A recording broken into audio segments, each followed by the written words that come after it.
Singapore has up to 14 waste streams, from construction and demolition to horticulture to textile and leather. Certain waste streams, however, are more detrimental to Singapore than the others, especially when we focus on their recycling rates. Waste streams such as construction and demolition have a recycling rate of up to 99%, and other high recycling rates include wood, scrap tires, and ferrous metal.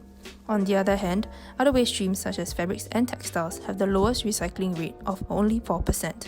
Such a number is staggeringly low, and we have therefore identified sustainable fashion as a cause of concern in Singapore. Singapore has always been a haven for fast fashion, with a survey in 2017 highlighting how 20% of Singaporean millennials throw away their clothing just because they become bored of it. The issue of fast fashion in Singapore is also compounded by the proliferation of fast fashion brands in Singapore, where we see stores such as Zara, H&M, Uniqlo, and more being brand staples in Singapore. Furthermore, the legislation of government involvement when it comes to sustainable fashion has always been extremely minimal. Other waste streams such as food waste and plastic waste see active government involvement in the form of Love Your Food or the Bring Your Own Bag campaign. As such, fast fashion has definitely been a growing detriment in Singapore, and more can be done to address it. The problem of how fast fashion contributes to the carbon emissions and footprint is often underestimated. In fact, the amount of waste generated as a result of fast fashion is in fact phenomenal. Studies have indicated that $500 billion is lost through clothing under use and waste costs, and that almost 90% of all fashion made goes to landfill. Fast fashion is also responsible for 10% of humanity's carbon emissions, more than all the international flights and maritime shipping combined. With the focus and awareness on sustainability, customers are in fact more conscious and express that businesses have to be more responsible so as to significantly reduce their carbon footprint on the environment and strategize long-term in order to be a more sustainable brand. In the local context, the most pressing issue will be the space constraints faced by Pulau Semakau, which is projected to reach its maximum capacity in 2035.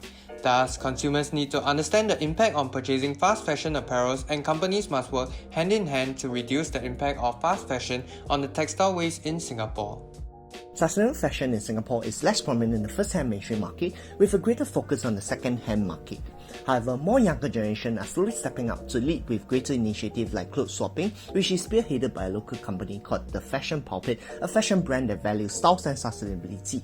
Other clothing rental companies like Style Theory and also Rentals Della keeps the lifeline of clothing much longer through a common space. So what's lacking will largely be transparency. For popular fashion brands like Love Bonito, Our Second Nature and Beyond the Vibes, there's often a lack of information on their source of their material or their manufacturing process.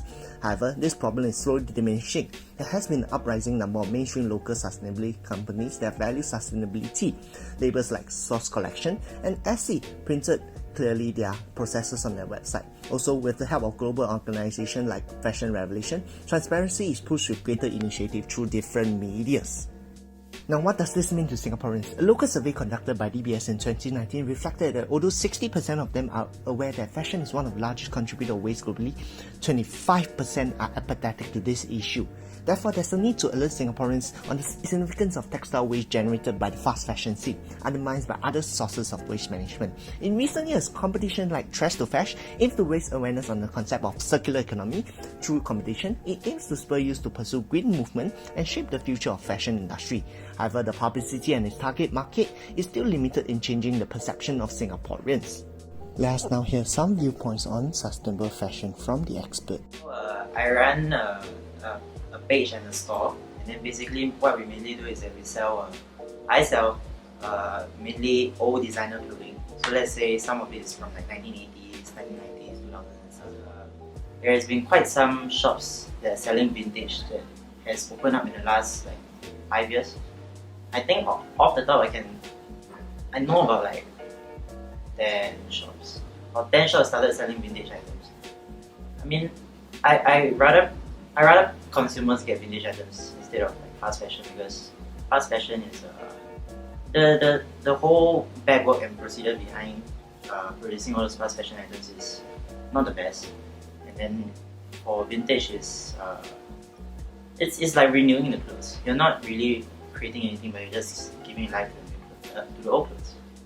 I think ultimately it's still the general public perception on vintage clothing, because some of them are not inclined to wear it because they think that the items are old and everything. But then all the items here are all washed beforehand. So there is a cleanliness there. And there is also the factor that some of the items might be expensive, might be more expensive than what you can get, let's say, Zara or something. So yeah, but if people's mindset changed about it being old or being too expensive compared to fast fashion, or rather, if they find out that how in a sense harmful fast fashion is, then it's another thing. Because the backlog, I'm not advocate for fast fashion.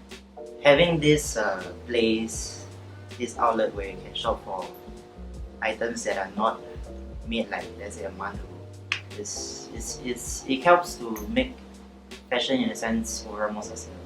Because it's not just gonna be like them, the consumers are not just gonna buy new stuff that gets churned out like every single 6 months or whatever. Instead they're buying something like, let's say, like a 1970s t-shirt or something. But there's a lot of brands and there's companies as a whole using sustainable fashion as like a buzzword.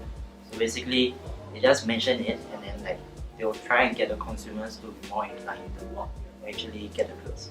It's also quite tough to because to actually make fashion sustainable in terms of, let's say, those companies that are producing it, is actually quite a big step to make.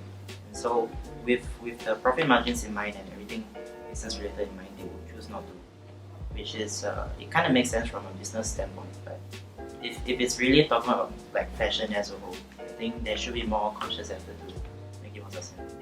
What should be the direction moving forward? By shopping sustainably, consumers can aim to purchase upcycled clothing made from recycled materials, or second-hand items that help promote recycling and reusing rather than producing more new items. Hence, we can consider the 4 main stages of fast fashion: manufacturers, retailers, consumers, and disposal for the preliminary stages of encouraging sustainable fashion throughout the supply chain. Having appropriate legislation when it comes to the manufacturing of fast fashion can effectively nip this issue at the bud. Despite clothing manufacturing not being pervasive in Singapore, there's still a significant number of factories and fabric mills that contribute to the textile waste in Singapore. As such, certain legislation and procedures when it comes to disposal of such fabrics and textiles should be put in place so as to curb the amount of textiles heading to their landfills. At the same time, there can be quotas put in place for the amount of textile produced so as to prevent any excess and therefore wastages.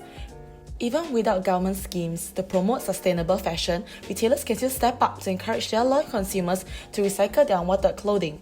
In order to incentivize them to put in the extra effort, retailers can reward their consumers with extra loyalty points alongside the points they earn during their purchase or when donating their old clothes.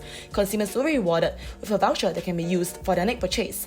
Other than having their own recycling scheme, retailers should also advocate for change and make a difference with the apparel they push out into the market. This can be done so by introducing an ethical clothing line made from recycled waste. With these 2 recommendations, retailers are not only inviting their loyal consumers to hop on the sustainability bandwagon, but also encouraging new consumers to their brand to support what they believe in. Rather than simply expecting these huge organizations to change, consumers have more power and control over change in our own approach to how we buy clothing. Purchasing sustainable clothing needs to be a shift in mindset to the way we shop and being conscious of all parts of the supply chain. It is not just about our individual recycling efforts, but it's also about which brand to choose to support. Doing extra research on the fashion brands we choose to purchase from won't take up much time, but the positive effect brought about by many like-minded individuals can potentially create a butterfly effect in advocating for sustainable fashion. For the last disposal aspect, perhaps the biggest problem with many initiatives on the idea of sustainability are the lack of focus on the younger generation and the lack of passing knowledge to the next generation. Sustainability movement is a reflection of habits and a conscious effort to reflect what you believe in into your actions. Hence, it is important for Singapore to put their focus on the younger generation to instill a concept of the 3 Rs and the importance of sustainability. We can start off with making recycling compulsory within education institutes to cultivate the habit of sorting out waste. By fundamentally fostering a good habit, it can spread to other aspects like clothing management with a strong awareness on the importance of sustainability. Putting things in perspective, there's an urgent need in addressing the issue of fast fashion in Singapore. The damage brought about by fast fashion is far-reaching. The duty of promoting sustainable fashion is not just on the manufacturers and retailers, but consumers do play a significant role as well. There should be a consistent effort through the supply chain. If everyone plays a small part in being more socially conscious, Singapore can definitely reduce her carbon footprint to a great extent for a more sustainable future.